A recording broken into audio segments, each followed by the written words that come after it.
What's up, you guys? Oh my god, it's terrible. What's up, you guys? It's me again, and welcome back to my channel.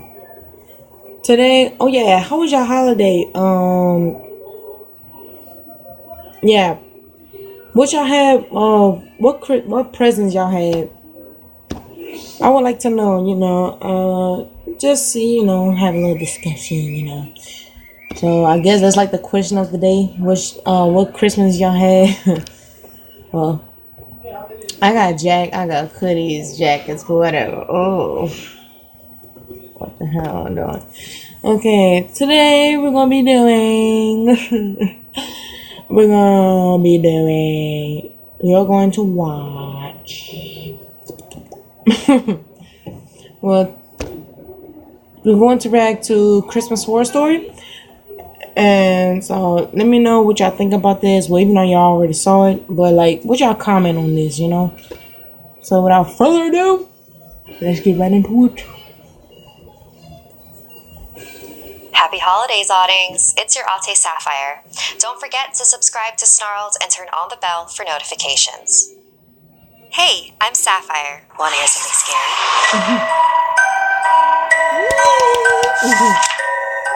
Can never get enough of this. This is an original holiday tale that was inspired by a post on the No Sleep subreddit written by username Heyong. Every year, there's that one popular toy that every kid wants, and every parent is fighting to find. Tickle Me Elmos, Furbies, Hatchimals. This year, it's the best friend. They come in a variety of animal shapes, and they walk and talk and interact with your kid as if it were a real living thing. It's all my son Rex would talk about in the months leading up to Christmas. He would show me videos on YouTube of other kids playing with their best friends. The technology was actually incredibly impressive and justified the hefty price tag. It would ask the kids questions like how old they were, where they lived, and it would give realistic responses when the kids answered. It could even walk next to you and follow you around the house. Rex even explained to me that it used cameras and sensors to do so. It's crazy how knowledgeable and comfortable kids are around tech these days. When I was his age, I could barely operate a TV. I told him that if he was really good, Santa would definitely get it for him. But it was impossible to find. I went to every mall, looked at every online store. The only best friends available were being resold for 10 times what they were worth. It was a week before Christmas, and I had pretty much given up hope. But then, a friend of mine texted me. He had found a paper ad on a coffee shop bulletin. A man had purchased a bunch of best friends and was selling them for face value. But there was no name or contact info, not even a phone number, just a location and window of time to meet him.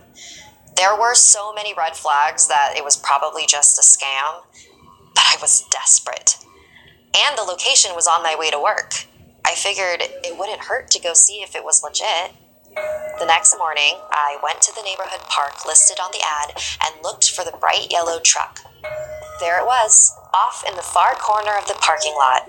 As I approached it, I saw that there were anti-government conspiracy theorist bumper stickers all over it. 9/11 was an inside job, don't trust banks, technology will kill us, that sort of thing. I approached the driver's side window and saw a man in his 50s. Hi, I'm here to get a best friend? Sure. I'll need a photo of you first. Okay, why not? He pulled out a Polaroid camera and snapped a photo of me. I figured it was his kooky way of recording his sales. I didn't know, and I didn't care to ask. Must be pretty desperate to get a toy from a stranger in a parking lot. The man said with a chuckle. Yeah, I really need this. Oh, you need this. Well, I'm glad to have helped. You accept Venmo? I asked him, gesturing to the app on my cell phone. He burst out laughing. Only idiots willingly carry a tracking device on them. Cash only. Luckily, I had some on me, and I handed it to him. You know, cell phones are really useful. The man handed me the box. And as he did, he looked deep into my eyes and said, Their greatest achievement was making us believe that we need the things that will one day betray us. Okay, this guy's nuts, I thought to myself as I slowly began walking away from his truck. I was just happy to have my hands on a best friend. After work, I didn't even bother wrapping the toy or waiting until Christmas. I handed it straight to my son, who began jumping up and down with glee. This particular one looked like a cute little dinosaur, which he loved. It was the happiest I had seen him in a long time. He loved that thing and took it everywhere with him. The first incident that should have told me something was up was when I started receiving emails for services I hadn't signed up for. I just wrote them off as spam.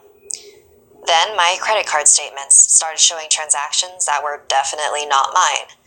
Credit card theft was pretty common around the holidays, so I had my bank send me a new card, and that was that.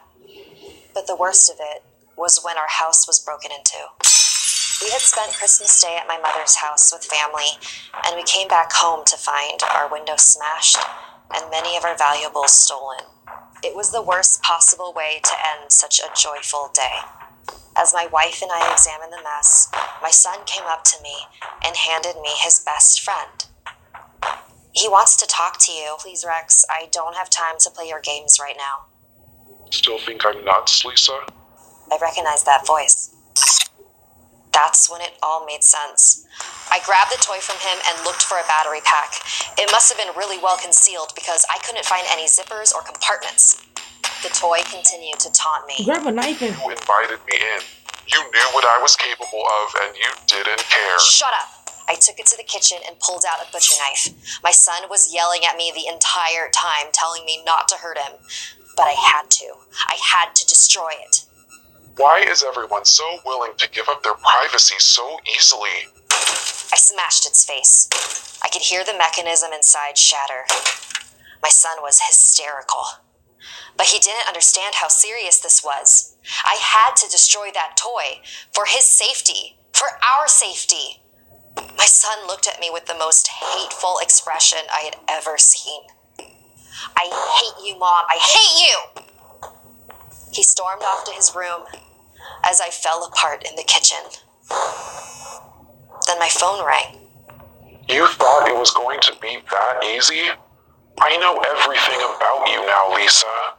And until you get rid of all your devices, I'll keep finding you. Want more Something Scary? You can hear more stories over on the Something Scary podcast. Okay, I was gonna pause and be like, oh, he's fine, but then until I heard all that, no, they were not fine. I mean, you know what they say. Don't talk to strangers. I mean, I can understand, like, you're a parent and you want to make your children happy, but, like, when you willing,